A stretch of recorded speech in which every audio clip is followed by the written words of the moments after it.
अगला क्वेश्चन क्या है? तो अगला क्वेश्चन है आरबीआई के अनुसार वित्त वर्ष 2026-27 के लिए भारत की अनुमानित जीडीपी का विकास दर क्या होने वाला है? तो पहली बात तो आरबीआई के बारे में आपको याद क्या क्या रखना है। आरबीआई, ठीक है, आरबीआई क्या करती है, यानी इसको अगर हम बात करें तो यह है रिजर्व बैंक ऑफ इंडिया।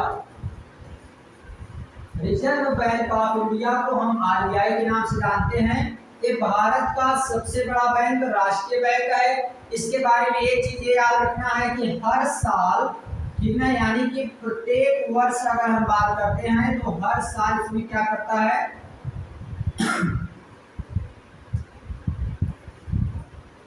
प्रत्येक वर्ष एक अर्थव्यवस्था को ध्यान में रखते हुए, अर्थव्यवस्था को ध्यान में रखते हुए ये क्या करता है, तो ये पूरे देश की जीडीपी, ठीक, जीडीपी को देखता है और ये इसमें बताता है, क्या बात कहता है कि भाई हर साल अर्थव्यवस्था की स्थिति को देखता है और ध्यान में रखते हुए ये डेवलपमेंट का लेखा जोखा निकालता है, यानी विकास दर तय करता है, ठीक, कि कितनी जीडीपी की विकास दर है। जीडीपी क्या होता है, तो जीडीपी का मतलब होता है ग्रॉस डोमेस्टिक प्रोडक्ट।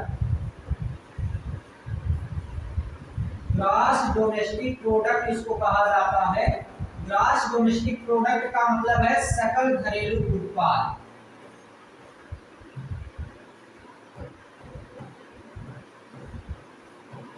सकल घरेलू उत्पाद, ग्रॉस डोमेस्टिक प्रोडक्ट, ठीक, तो इसी के अनुसार बताता है। अब जो जीडीपी है, जीडीपी की अगर हम बात करते हैं तो किसे कहते हैं, हर साल में, एक साल के अंदर हमारे देश के भीतर जितनी वस्तुओं और सेवाओं का उत्पादन किया जाता है उनका अंतिम मूल्य क्या कहलाता है, जीडीपी कहलाता है, ठीक है, उनका अंतिम मूल्य जीडीपी कहलाता है।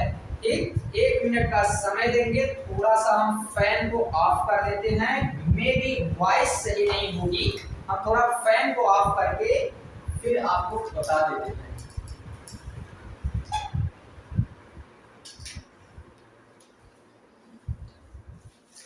फैन ऑन ही रह गया था, तो हो सकता है वॉइस आपको थोड़ी सी क्लियर ना सुनाई दी हो, बट आगे से फैन हमेशा ऑफ ही रहता है क्लास चलने के दौरान। गर्मी कितनी हो, अखंड गर्मी पड़े, बट हम पढ़ाते समय ना फैन को ऑफ रखते हैं। आज ख्याल से ही उतर गया कि फैन को हमने ऑफ करने के बजाय ऑन ही उसको रखा, ठीक है। चलिए अगले क्वेश्चन पे आते हैं। और अभी अगले क्वेश्चन से पहले इसमें कुछ और चीजें समझ लेते हैं। देखिए, ये जो यहाँ पे विकास दर तय की जाती है, अगर ये हर साल 5.9% से बढ़ रही है तो बताया जाता है कि स्थिति बिल्कुल दयनीय है, सही स्थिति नहीं है। लेकिन अगर हम बात करते हैं कि यही अगर हम देखते हैं कि भाई इसी को अगर हम यहां समझते हैं कि 6.5% है, तो ऐसी स्थिति पहले के वर्षों में हम लोगों की रही है, लेकिन अभी हमारी स्थिति 7.2% की है, ठीक है। 7.2% से हम लोग आगे बढ़ रहे हैं और ये स्थिति अच्छी मानी जाती है। अच्छी स्थिति मानी जाती है कि हमारे पूरे विश्व में अगर बात की जाए तो ये अच्छी अर्थव्यवस्था वाले देश माने जाते हैं, ठीक है। हमारी ग्रोथ रेट ठीक ठाक है और 8.0% जो भविष्य में हम कामना करेंगे कि हमारी अर्थव्यवस्था का जो ग्रोथ रेट है वो इतना होना चाहिए, ठीक। साथ में कुछ आरबीआई के लिए पॉइंट याद रखेंगे आप। आरबीआई के लिए कुछ पॉइंट, पहली बात कि इसकी स्थापना कब हुई है, तो स्थापना इसकी हुई थी 1 अप्रैल 1935 को स्थापना हुई है आरबीआई की। इसका मुख्यालय मुंबई में है, मुंबई में इसका मुख्यालय है।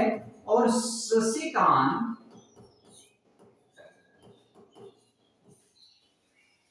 अभी यहाँ पे क्या है, वर्तमान गवर्नर हैं, ठीक ना। ये शशिकांत दास जो है अभी यहाँ पे वर्तमान गवर्नर हैं और इसके कुछ कार्य भी होते हैं आरबीआई के। क्या क्या? तो पहली बात मौद्रिक नीति को बनाना, ठीक है, मौद्रिक नीति को लागू करना, और दूसरा कार्य इसी का क्या होता है? वो होता है कि मुद्रा को लागू करना, ठीक है। ये इतना जो है यहाँ से इतनी सारी पॉइंट आपको याद रखनी है इस क्वेश्चन में। आरबीआई के लिए इतनी सारी पॉइंट आपको याद रखनी है। एक एक क्वेश्चन को आप देखते हुए चल रहे होंगे कि भाई देख रहे हैं अभी तीसरे क्वेश्चन पे हैं, 14 मिनट का समय बीत गया, कहीं भी 1 मिनट हमने जायज नहीं, ऐसे नजायज नहीं खर्च किया है, ठीक है, जायज तरीके से इसको खर्च किया गया है।